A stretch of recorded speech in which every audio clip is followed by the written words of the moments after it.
So if you're watching this video, it's possible you may have had a thought or two about selling your house sometime in the near future. Now, I can't say that I've looked back and heard anyone be like, hey, we're so excited to sell our home, because it's a lot of work and it can be stressful. But as a realtor, it's my responsibility to help guide you through that process to make it as stress-free and easy as possible. Here are my 5 tips for home sellers in 2023. Tip number 1, work with the local experienced listing agent. So I don't know if you picked up on it, but there were 3 really important things in that statement. Local. Does the agent work the local neighborhood? Real estate is like a quickly moving conveyor belt. Are they on top of things? Experienced. You can be local as an agent, but not experienced. You might be brand new.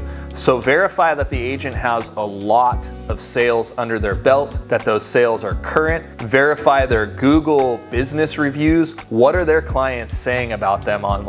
And finally, a listing agent. There are buyer's agents and there are listing agents, and there are both. For example, if you look at my sales over my 10-year career, you're gonna see that usually I do 50%-ish buyers and 50%-ish sellers. That's a great ratio because I have a ton of buyers that will look at your house, but I have the experience on listings that will make sure to get your house sold for top dollar. So really 3 facets of a local experienced listing agent. Tip number 2, you've got to prepare the house for a sale. Selling a home is a business decision. You only get one chance to make that first impression. It's like going on a job interview. If you can think back to your first job interview, the way that you present yourself gives a first impression to that employer. Well, in the case of your house, it's a first impression to a buyer. So what you've got to do is you've got to start outside and make sure the curb appeal is right. You've got to take care of those little landscape items, or the peeling paint on the fascia of the home. You've got to take care of those things up front.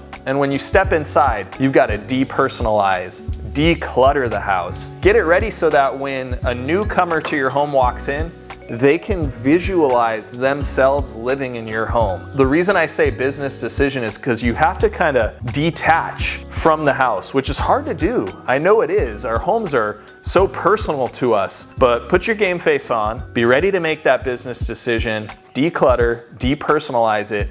We want that buyer coming in, connecting with the house in their own way, so that ultimately they make you an offer, and for a good price. The 3rd tip I'm gonna offer to you, get a home inspection beforehand. Remember, home inspectors that come along with the buyers, it's their job to find things wrong with the house. That's why they're getting paid. That's why buyers are paying them $700 to spend 2 hours literally picking the house apart. So how can you as a seller be proactive against that? You get a home inspector and pay them to find things wrong with your house. And then right after that, give your handyman the home inspection report and tell them to chip away at that list and get the most basic things done. Every house has something on a home inspection. I don't care if it's new construction or if it's 4 years old or if it's 40-year-old. Every house has something, so make sure and address those home inspection items up front. Here's why. When you get into escrow and the buyer says, hey, we're gonna be having our home inspection on Friday this week, they're not gonna be able to find those things as easily, and they're not gonna be asking you for concessions. Hey, Mr. Seller, can we have a credit for $5,000 because your air conditioning is all rusted out or broken, for example. So take care of those things up front.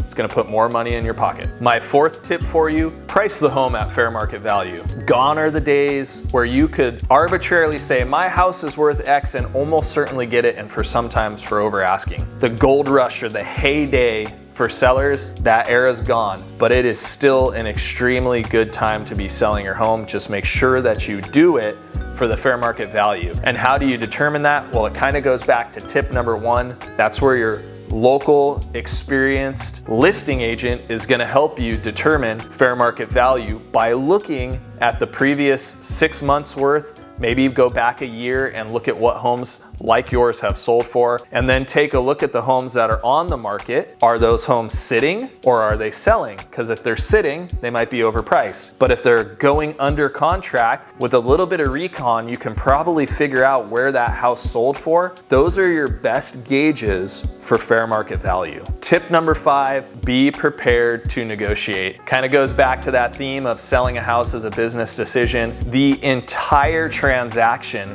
really the entire process is a negotiation. For me, I can tell you that, I'm going back and forth and negotiating with my sellers on what personal effects to remove, as silly as that sounds, but that's a negotiation. And of course, when you get an offer, you might get a buyer who gives you an offer that's lower than you're asking for. Well, they're looking to negotiate, so be prepared for that. As a seller in 2023, it's not a slam dunk, red hot seller's market where you can just say, all right, you've got the house in escrow now, I don't want to hear from you for 30 days. No, you're going to get negotiated with, especially on the home inspection, which is why I'm preparing you. Get that home inspection done. You don't want to see a laundry list of requests for repairs from the buyer, or a laundry list of credits from the buyer where they're just chipping away at your bottom line. So be prepared to negotiate, get on the same page with your agent, talk to them about issues that might arise on disclosures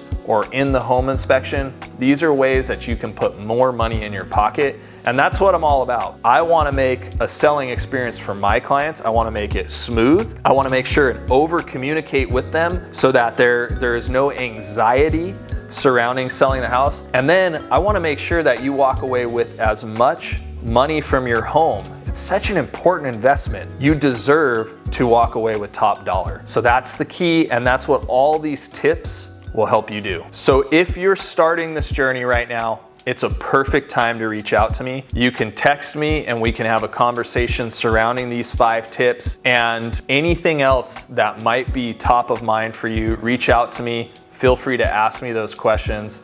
I look forward to hearing from you.